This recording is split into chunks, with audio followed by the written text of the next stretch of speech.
Vamos dar continuidade aqui ao nosso curso de Gênesis, hoje então sendo a nossa última aula, ok? Antes eu vou fazer uma oração.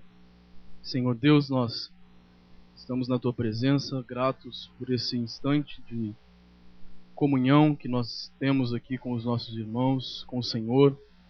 Te louvamos por esse curso de Gênesis, no qual temos aprendido mais sobre o Senhor, sobre a revelação do Senhor na Tua Palavra, sobre o curso também de adoração, no qual aprendemos a maneira como Tu desejas ser adorado, e suplicamos, ó Pai, que o Senhor, com o Teu Espírito, intervenha poderosamente na nossa mente, no nosso coração, pois somos falhos, sozinhos não temos a capacidade, a força suficientes para agradá-lo, para obedecermos à prescrição da Tua Palavra. Por isso nos auxilie, Deus. Derrame poder do Senhor sobre nós, para que a gente compreenda e, mais do que isso, para que a gente aplique na nossa vida diária esses ensinos da Tua Palavra. Em nome de Jesus que nós oramos, para a Tua glória. Amém. Bom, então hoje é a nossa última aula, é a 8ª aula que você tem aí na sua apostila. É a última genealogia, é o último Toledot que nós temos aqui em Gênesis, é o 10º, que diz respeito aos filhos de Jacó, mas a gente vai ver de forma mais específica sobre Gênesis 36 a 50, que engloba aí a história de José. Eu espero que você esteja fazendo aí as leituras indicadas aí nas aulas da sua apostila. Bom, a linhagem de José é muito importante na história de Gênesis e na história da redenção como um todo. José, como o último personagem aqui central que aparece em Gênesis, ele também pode ser considerado o último agente pactual, aquele que continua a linhagem da mulher, continua aquela ascendência prometida para o cumprimento do plano pactual de Deus, e também aquele que aponta diretamente para Jesus Cristo como o representante pactual final. Bom, o que a gente tem aqui então? A gente concluiu na última aula dizendo que em todos esses servos de Deus, em todos esses personagens que aparecem em Gênesis, Isaac, os filhos de Jacó e agora José, todos eles então têm essa missão, a missão da continuidade da aliança. José então ele representa mais um daqueles considerados representantes de Deus, agentes de Deus. Eu vou ler o final aqui da introdução da apostila. É sobre José e todas as implicações da sua vida narrada de Gênesis 39 a 50 que vamos estudar nesse último estudo, tendo como foco os aspectos do pacto de Deus com seu povo. Okay? Então, primeiro, o contexto aqui da vida de José. Bom, na aula passada a gente concluiu então, mais uma vez, relembrando sobre os mandatos, relembrando sobre esses representantes de Deus. E quando nós olhamos para a vida de José, existem aí algumas questões bem interessantes. A começar pelo nome de José. Você tem aí na sua apostila que o nome José, ele significa Deus acrescentará, indicando então que José, ele é um escolhido de Deus, como representante de Deus na terra, para que ele fosse então esse que traria junto com ele a bênção do pacto, estaria com ele, sobre ele. Ele seria então esse canal do estabelecimento do pacto da redenção. A gente tem aqui, no contexto, como você tem aí na sua apostila, essas cenas e esses atos. São bastante atos e cenas que temos aqui. É isso que nós veremos. A história de José não vai apresentar para nós, meus irmãos, algo muito novo no que diz respeito à doutrina ou à teologia pactual. Na verdade, a história de José é um fechamento muito simples da questão do pacto que começa desde o início de Gênesis mesmo. Então não temos aqui muitas novidades ou coisas novas assim quanto à questão pactual. São coisas bem simples que nós já nós temos visto aqui em praticamente todas as aulas. José, ele é esse agente da redenção usado por Deus para dar continuidade à história do seu povo. Então vamos ver aqui alguns aspectos do pacto da redenção. Então a gente vai seguir, como sempre temos feito, essa estrutura literária do livro de Gênesis, através dos toledotes, através das genealogias. A primeira cena que nós temos aí à nossa frente, então, é a primeira cena de Gênesis 39. Gênesis 39, de 1 a 20. A gente tem aqui aquela famosa história de José na casa de Potifar, e aqueles que leram tem todo esse contexto aí. Se você observar o versículo 2 de Gênesis 39, nós temos uma expressão importantíssima aqui no livro de Gênesis. Você lê o seguinte, Gênesis 39, versículo 2. O Senhor era com José.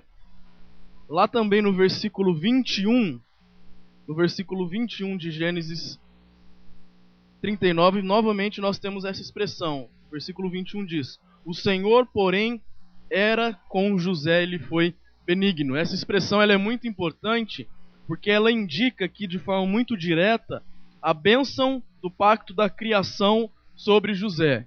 Deus ele mantém, Deus sustenta, Deus provê tudo aquilo de que era necessário para que José ele fosse o representante pactual, ele fosse o escolhido de Deus e se sobressaísse diante de todas as adversidades para que isso fosse cumprido. A partir do versículo 4 aqui de Gênesis 39, nós temos o fato de que José ele se torna administrador. José ele se torna mordomo ali daquele governante. Ele se torna ali governante ou mordomo de Potifar. E aqui nós temos algo bem interessante. Nesse relato pequeno, nós temos aqui aparecendo os 3 mandatos. Primeiro, o mandato cultural aparece. Por que o mandato cultural aparece aqui? O fato de José se inserir numa instância política significa que ele está trabalhando na sociedade, ele está exercendo uma função. Então, a primeira coisa que a gente tem aqui é isso. José, então, ele é consciente de que ele deveria ser bênção onde quer que ele fosse, como representante de Deus. Depois, a gente tem agora não o cumprimento, mas a quebra do mandato social. O mandato social ele é quebrado aqui pela mulher de Potifar. Por quê? Ora, ela, sendo casada, quer outro homem com ela. Obviamente, isso é a quebra do mandato social. E no final, a gente tem o cumprimento do mandato espiritual em José. Tanto o cumprimento do mandato social, mas o que abarca de forma maior aqui isso, é o cumprimento do mandato espiritual. Por quê? José recusa se deitar ali com aquela mulher. José mostra fidelidade, permanecendo-se leal e grato ao seu senhor, a Potifar. José reflete bem o mundo e a vida vistos pelas pessoas de fé. José recusa esse convite, pois seria um abuso de confiança e gratidão para com o seu senhor. Seria a violação dos direitos maritais e um pecado contra Deus. Aqui tem uma observação desse teólogo aqui sobre José. Ele diz o seguinte: a excelência moral de José pode ser apreciada ainda mais se alguém tiver na lembrança que ele é escravo e que a promiscuidade sexual era uma feição perene de todas as sociedades escravagistas. Esse é um dado contextual muito importante. Os escravos, naquele contexto de José, não apenas era comum, mas era incentivado e muito bom que eles fossem perversos sexualmente falando. Então, ele tinha todo um contexto cultural para que ele não fosse deixado de lado, para que ele não fosse acusado de nenhuma forma. Ora, ele estava ali sozinho. Os seus familiares não estavam ali observando. Ele não tinha nenhuma regra ou ritual religioso sobre ele para que o privasse ou para que o impedisse de praticar aquele ato. Pelo contrário, tudo o incentivava. E ele se mantém fiel. Então essa é a postura de alguém que cumpre o mandato espiritual. Bom, a segunda cena, a partir do versículo 21, e segue então até o versículo 23 agora do capítulo 40 de Gênesis, nós temos aqui a segunda cena. E essa segunda cena nos mostra aqui José como agente da providência divina. No versículo 21, como eu já li novamente, a gente tem esse relato aí da presença de Deus com José, Gênesis 39, 21. O Senhor, porém, era com José, demonstrando a bênção de Deus sobre a vida dele. E a partir do versículo 23, nós temos a quebra do mandato social. E por que nós temos aqui a quebra do mandato social? Apenas lembrando os irmãos, aquele copeiro que estava ali preso com José, tinha recebido um pedido de José, que foi o seguinte: quando você for para lá, lembre de mim. Porque José ajudou ele ali enquanto eles estavam na prisão, revelando o sonho dele, interpretando. E aí, quando o copeiro-chefe sai, ele não se lembra de José. Então, isso é um indício minimalista, mas é um indício real de que há aqui então a quebra do mandato social, porque ele não se lembra de José. Bom, seguindo, a terceira cena nos apresenta então aqui de forma muito mais abrangente agora a inserção aqui de José cumprindo o mandato cultural. O capítulo 41, todo o capítulo 41 de Gênesis nos traz isso. José sai da prisão e agora então ele se torna governador. Mais uma prova de que José está ligado àquela cultura. E o que é muito interessante, porque para aquela cultura isso era muito forte, de que a pessoa de fato estava atrelada à cultura, era a questão do nome. E José aqui ele tem o seu nome modificado para Zafenat Paneia, cujo significado é Deus fala e vive. Com esse novo nome agora, José então ele tem uma nova identidade cultural, deixando muito claro, sem dúvidas, que José então ele está imerso naquela cultura. Mas o que é muito interessante é que, apesar de José estar aqui imerso nessa nova cultura, uma cultura pagã, ele não tem a sua identidade, o seu caráter pervertidos. O seu caráter é preservado.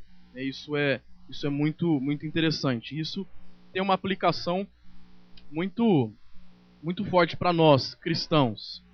É aquilo que a gente tem aprendido em todas as nossas aulas aqui de Gênesis, quando nós falamos sobre a inserção na sociedade, inserção na cultura. Como que a gente convive, como que a gente interage com as questões culturais, com a questão, com tudo que a sociedade nos coloca à frente. A gente age dessa maneira.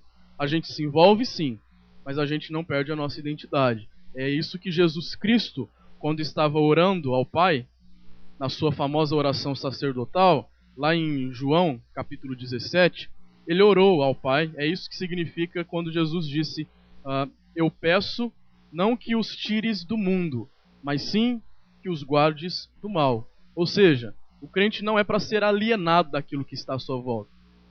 É para que ele não se envolva maldosamente, pecaminosamente com aquilo que está à sua volta. Então esse ensino aqui é muito precioso. Nos versículos 45 a 50 aqui, a gente percebe que José, ele cumpre aqui o mandato social, ele tem filhos ali e cumpre também o mandato espiritual, porque como a questão do nome era muito importante, quando José dá nomes que se referem a Deus aos seus filhos, isso significa um dado aqui, uma pontuação do cumprimento do mandato espiritual. A interpretação dos sonhos, através aqui de José, assume vários aspectos, assim, no que diz respeito à interpretação do pacto, né? José, por isso que eu falei agora há pouco, José, nessa cena aqui, ele é apresentado como um agente da providência divina. No final, quando a gente estiver concluindo aqui sobre os aspectos da redenção, eu vou novamente falar sobre como que isso se aplica no sentido redentivo e para nós hoje, essa questão de interpretação de sonhos. Mas naquela situação, José, ele foi usado por Deus como um agente da providência divina, porque através da interpretação daquele sonho, coisas que poderiam acontecer de forma ruim ou não, elas foram aqui evitadas. Ele cumpre nesse sentido, como agente da providência divina, ele cumpre também mandato social. Ele tem a função aqui de um agente da redenção. Bom, seguindo. Agora, o último ato aqui. A primeira cena de Gênesis 42, de 1 até o versículo 38. O que a gente tem aqui? A gente tem aqui a manutenção do pacto, na verdade, né? E por isso que eu coloquei aqui meios misteriosos e soberanos de Deus. Por quê? Nesse capítulo se instala aquela fome ali no Egito. E é muito precioso assim esse dado de que Deus, ele usa a fome daquele povo para, na verdade, fazer uma coisa muito mais profunda espiritualmente falando, para preservar o povo da aliança. Por quê? Porque quando ele reduz aqui o Egito, nós temos aqui o início da volta dos irmãos de José para lá. Os irmãos de José só se encontram com ele e a família pactual se reúne novamente para dar continuidade ao plano pactual de Deus por causa da fome. Então, por que eu falo que isso é importante? Porque é um dado da doutrina da soberania de Deus muito relevante para nós. Que é o quê? Que Deus muitas vezes executa coisas que humanamente são ruins para cumprir os seus propósitos soberanos. E aqui não entraremos, porque não é o nosso objetivo, numa discussão aprofundada sobre os sofrimentos, a humanidade e Deus sendo bom porque permite. Não entraremos nesse sentido aqui, mesmo porque já temos várias matérias aí no CTP que discutem sobre essa questão. Mas é ponto muito incontestável e irrefutável, não tem como você discutir com essa questão de que Deus de fato usa meios ruins para cumprir seus propósitos soberanos e bondosos no final das coisas. Bom, seguindo. A segunda cena, agora o capítulo 43 de Gênesis. Agora, pela segunda vez, os irmãos de José descem ao Egito por causa da fome. E nessa narrativa nós temos aqui então o encontro de José com os seus irmãos. E mais uma vez nós temos aqui José cumprindo o mandato social, sendo agente da reconciliação. Seguindo.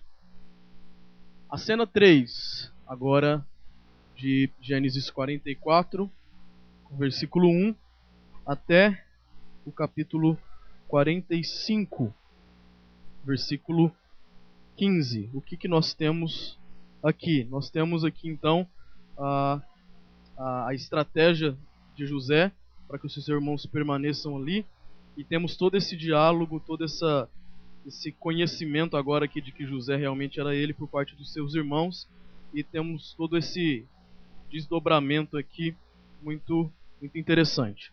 Bom, quando nós observamos essa reconciliação de José com os seus irmãos, nós temos aqui um aspecto redentivo e um tipo de Cristo, tipo de Jesus em José, muito claro. Não tem como você dizer, porque José aqui, ele tinha toda a prerrogativa, ele tinha todo o direito de falar para os seus irmãos: olha onde eu estou agora. Lembra o que vocês fizeram comigo? Beleza, vocês vão morrer de fome. Traz meu pai, deixa ele aqui, porque eu gosto dele, meu irmão mais novo também. Vocês ficam lá e morram. Direito, não era o direito dele? Direito. Não estaria sendo injusto, não estaria pecando. Mas mais uma vez nós temos, por isso que eu digo, um aspecto de um agente de Cristo de fato, porque ele age com extrema piedade e misericórdia para com aquele que não merecia. Seus irmãos não mereciam isso, mas mesmo assim ele age como esse agente de reconciliação. Isso que é cumprimento do pacto. E esse é um dado muito interessante. Nós, como cristãos, como crentes, povo de Deus, que seguimos a Bíblia, nós somos, como já disse algumas vezes, esses representantes de Deus aqui na Terra. Representantes de Deus na nossa família, no nosso trabalho, aonde quer que a gente vá. Nós não podemos perder de vista esse aspecto da nossa identidade cristã. Nós representamos o reino de Deus. Ponto pacífico. Ok.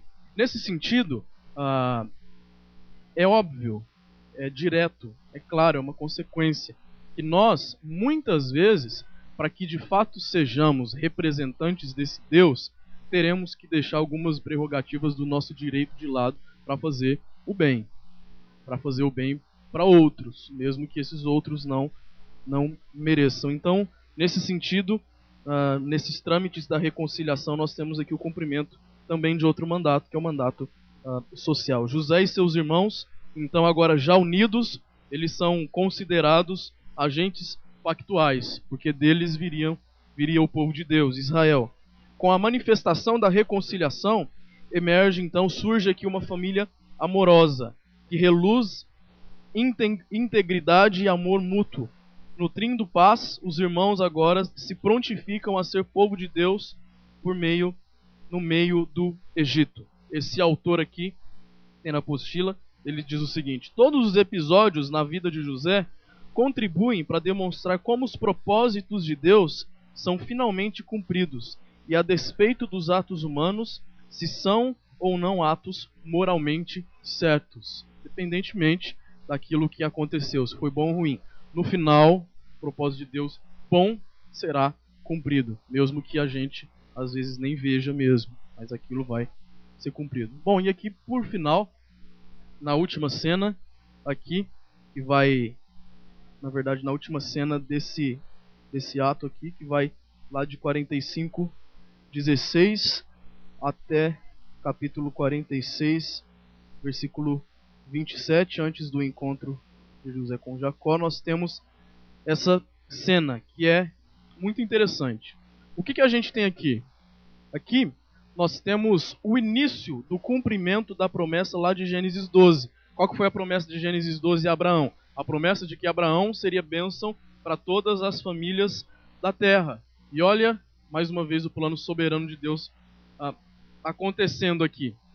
Através da fome, através de José sendo vendido pelos seus irmãos, através de toda essa questão conflituosa de sofrimento, os irmãos agora de José vão para o Egito, e é a partir do Egito, depois de 400 anos, através lá de Moisés, eles vão de fato cumprir, ser bênção para todas as famílias da terra. Na verdade, já no Egito, como escravos, Israel, o povo de Deus, é bênção, porque onde o povo de Deus está, ali existe a bênção de Deus. Bom, o último ato nos apresenta então aqui algumas cenas, 3 cenas muito rápidas. A primeira, que vai até capítulo 47, verso 31, nós temos aqui novamente o cumprimento do mandato cultural. Todas as cenas aqui desse último ato nos apresentam então agora a família já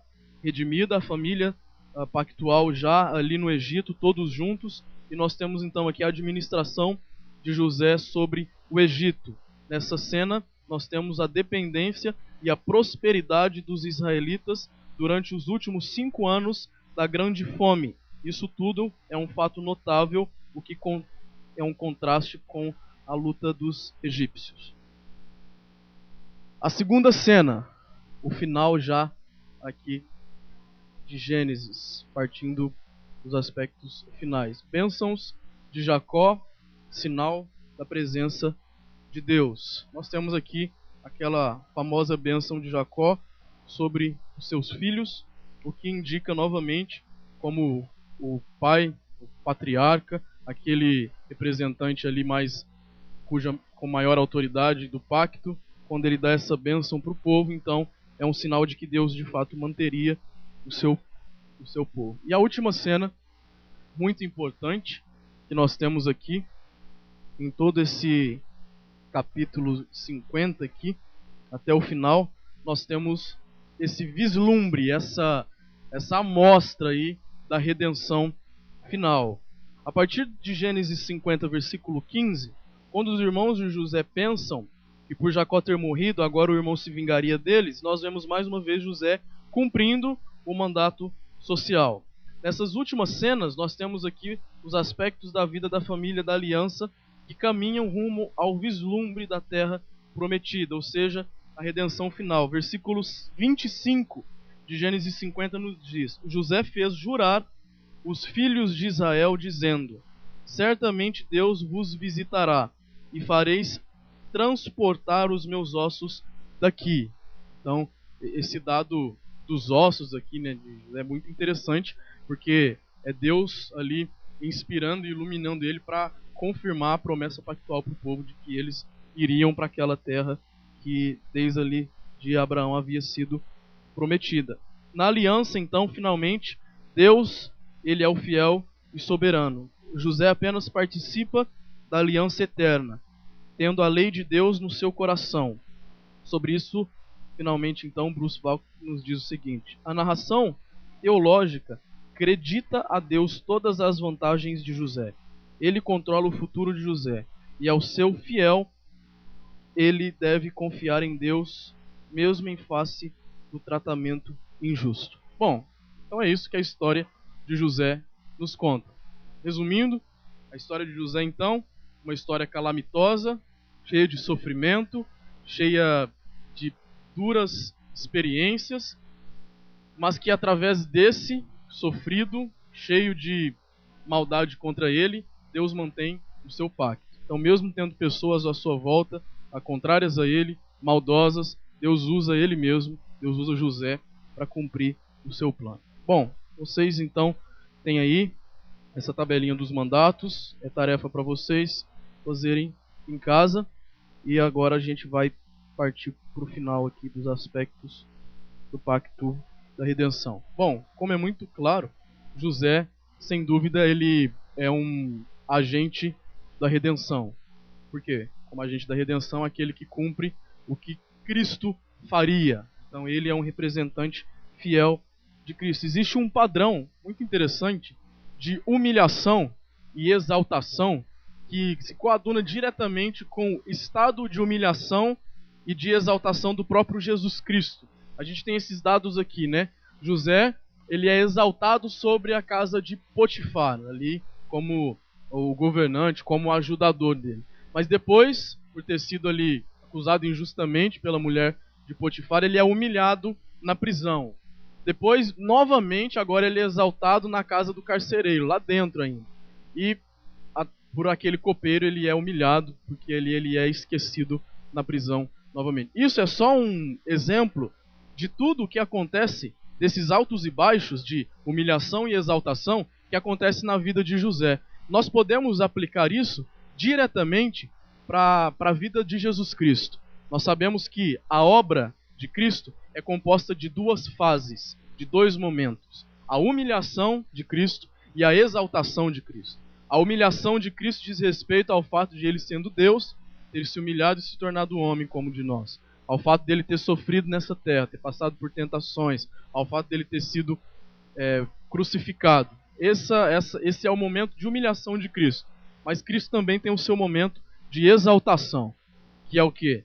Que é o fato dele ter sido ressuscitado dos mortos, o fato dele ter ressurgido e ter sido assunto aos céus, e hoje estar à mão direita de Deus Pai Todo-Poderoso. Então, esses dois eventos, mais uma vez, nos deixam muito claro que José ele é um representante fiel de Deus em Jesus Cristo, através de Jesus Cristo. Então, todas as vezes que você lê, a partir de agora, novamente, a história de José, aqui no livro de Gênesis, não se esqueça que tudo pelo que passou e tudo o que fez José, como nós acabamos de ler no finalzinho aqui da parte dos mandatos, foi por Deus. Foi Deus quem fez através dele. Nenhum mérito humano havia em José.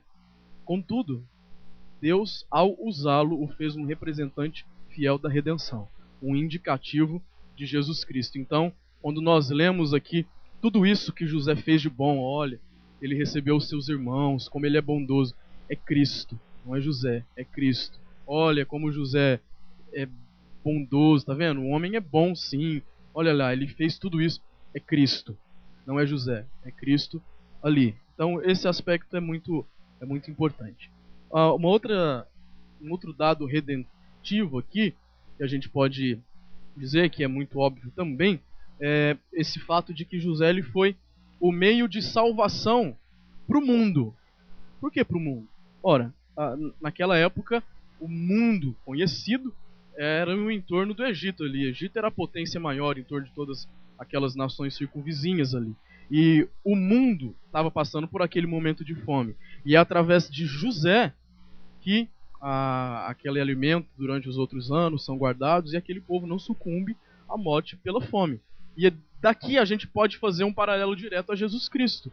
Agora não há uma salvação física, pela fome física, mas a salvação eterna, né? A salvação do mundo, dos escolhidos de Deus, vem como?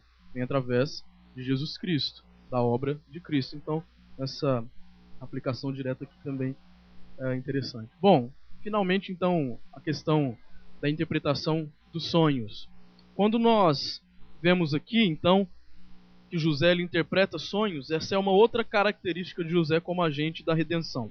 O fato é que somente Deus pode interpretar os sonhos. No Antigo Testamento, ele faz isso por meio dos seus agentes eleitos pactuais, como José. Deus dá a José a capacidade profética de interpretar a providência de Deus. Dessa maneira, José é mediador da revelação divina às nações. É isso. Assim como os profetas recebiam a palavra direto de Deus e aquilo era concebido e era tido como palavra infalível, revelacional de Deus, assim foi a interpretação dos sonhos no Antigo Testamento.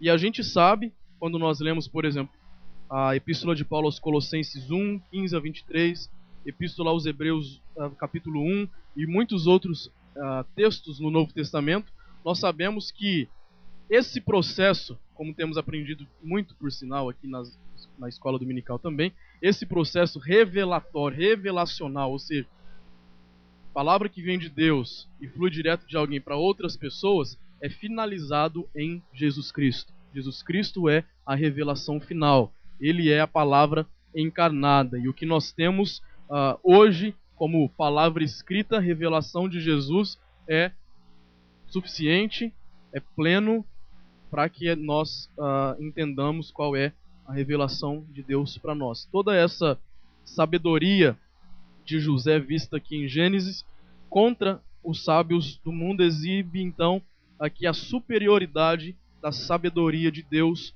e o seu governo sobre as nações. Isso prefigura então Jesus Cristo, que é a sabedoria de Deus. Bom, aqui nós podemos concluir. E concluímos novamente dizendo sobre essa questão de José como um fiel agente de Deus, mas o fato de que Deus, sendo fiel, e por isso ele concede a possibilidade de José ser fiel, e na verdade eu coloco isso tudo aí, escrito ali Gênesis, tudo dentro dessa forma oval aí, porque na verdade esse é o resumo de todo o livro de Gênesis. Todos esses agentes, todos esses representantes de Deus que nós temos aqui no livro de Gênesis, eles foram fiéis por causa de Deus. Se eles cumpriram os mandatos social, espiritual e cultural, eles o fizeram porque Deus os capacitou. Se eles foram agentes pactuais ou agentes da redenção, por meio deles, então pode ser que tenha vindo salvação para as pessoas. Isso tudo aconteceu porque Deus estava por detrás de todas essas coisas. Isso tem uma aplicação muito grande para nós.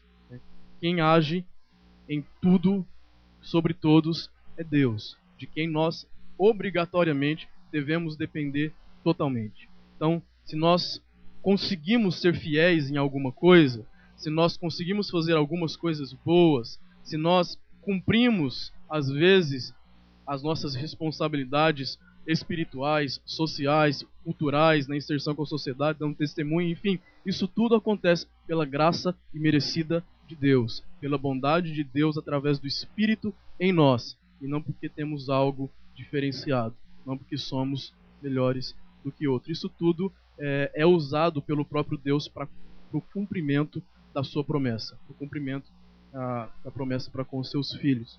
Qual que é o cumprimento da promessa? Que Cristo seja visto em nós, que Cristo seja visto em seu povo. Quando nós observamos esse fato interessante aqui, né? O fato de que Jacó e José eles foram então sepultados na terra prometida. Ele pede aqui para os ossos serem levados para lá. Esse é um dado que precisa ser bem lembrado aqui. O que isso significa?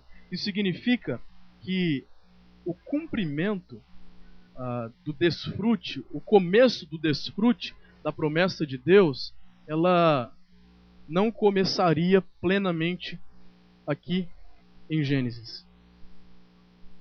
O desfrute do cumprimento da promessa de Deus, ela só começaria de fato, seria experimentada quando o Messias, o representante pactual perfeito, viesse. Então hoje, de fato nós sabemos que tudo o que está no Antigo Testamento, tudo que está em Gênesis, se foi possível salvação e redenção e coisas boas, foi à luz do Cristo que viria. Nós sabemos disso. Contudo, de fato podemos dizer, meus irmãos, que nós somos privilegiados em relação aos nossos antigos irmãos na fé, porque estamos vivendo na época que Cristo impera de fato. Estamos vivendo na época em que temos a luz da nossa vida cristã, dos nossos passos como filhos de Deus, o próprio Deus encarnado, o próprio cumprimento final dessa promessa pactual, que é Jesus Cristo. Então, hoje, nós temos o grande privilégio de desfrutar das bênçãos pactuais, das bênçãos do cumprimento desses mandatos, através de Jesus Cristo. Então agora a gente começa a desfrutar. Mas isso não será pleno nessa vida. Na segunda vinda de Cristo é que isso vai acontecer. É quando esse desfrute, é quando aquilo que foi mudado, aquilo que foi modificado, aquilo que foi deturpado lá em Gênesis 3, vai ser de fato definitivamente finalizado, vai ser definitivamente destruído, e então, de forma ainda melhor, de forma ainda mais sem palavras, como Apocalipse nos relata, aí sim a gente vai poder experimentar do desfrute da companhia de Deus eternamente, sem reservas, sem nenhum impedimento. Essa realidade então começa a acontecer quando Cristo veio e só será totalmente consumada e experimentada quando Cristo voltar. A visitação mais plena do auxílio divino vem no nascimento de Jesus, e o Novo Testamento se encerra com a expectativa da sua visitação do céu, quando todos os crentes experimentarão seu êxodo final da terra e deste mundo para o encontro com o seu Senhor. Deus nos abençoe muito e que esse estudo de Gênesis aqui tenha servido para, primeiro, nos edificar, depois para nos... O que foi? Beleza, a gente vai ter um momento aqui para que a gente, de fato, possa ter essa comunhão com Deus ainda mais aprofundada. Bom, a gente tem aqui, então, esse momento das dúvidas, das perguntas que vocês tiverem. Só levante a mão que o irmão vai levar o microfone para você, para a nossa gravação lá. A Cristina aqui na frente.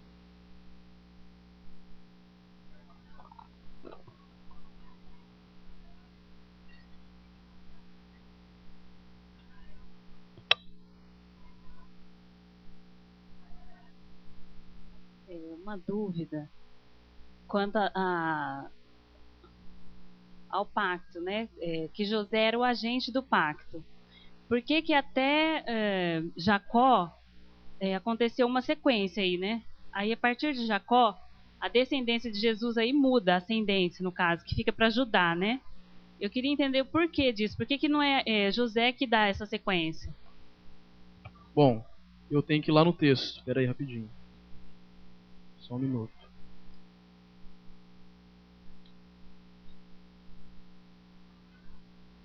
Ok.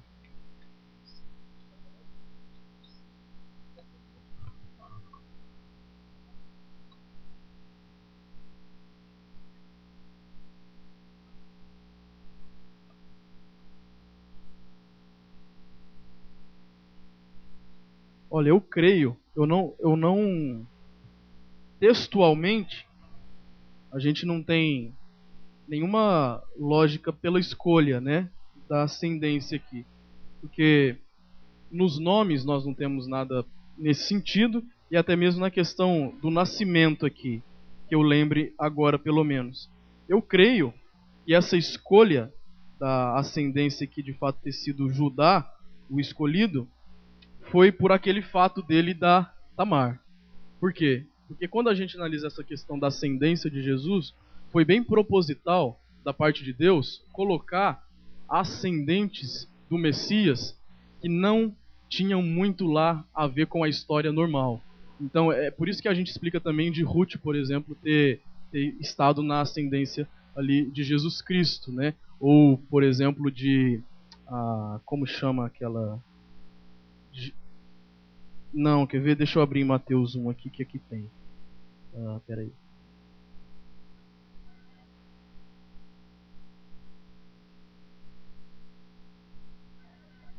Raabe.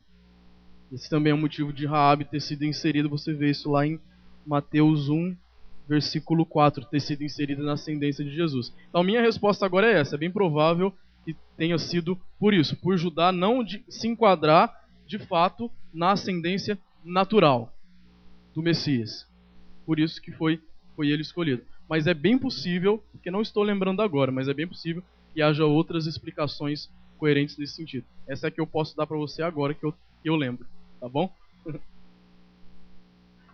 Mais alguma pergunta, irmãos? Alguma dúvida que ficou nas suas leituras aí do texto bíblico, da apostila? Fiquem à vontade para perguntar, viu?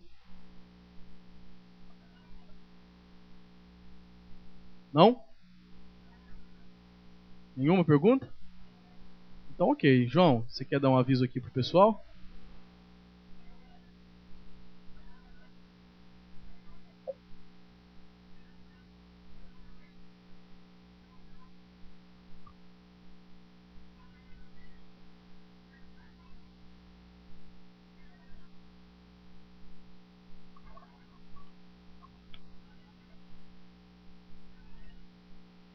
Queridos irmãos, primeiramente eu quero agradecer a todos a participação, incentivá-los. No mês de agosto nós teremos algumas matérias. Uma será chamada Introdução Bíblica, já que a Bíblia é a única regra de fé e prática para nós crentes. Então nós teremos um curso que vai falar sobre o que é a Bíblia, como que ela se formou, como é que nós podemos acreditar que desde quando ela começou a ser escrita até os dias de hoje, ela é confiável. Por que ela realmente pode ser o livro de regra e fé e prática para nossas vidas. E, coroando o final dessa matéria, nós iremos fazer uma visita inesquecível a uma biblioteca muito boa, que é do presbítero Antônio. Ele é um amante por Bíblias, e eu acredito que, pelo menos na América Latina, ele é o maior colecionador da América Latina de Bíblias. Então ele tem raridades lá que vocês vão ficar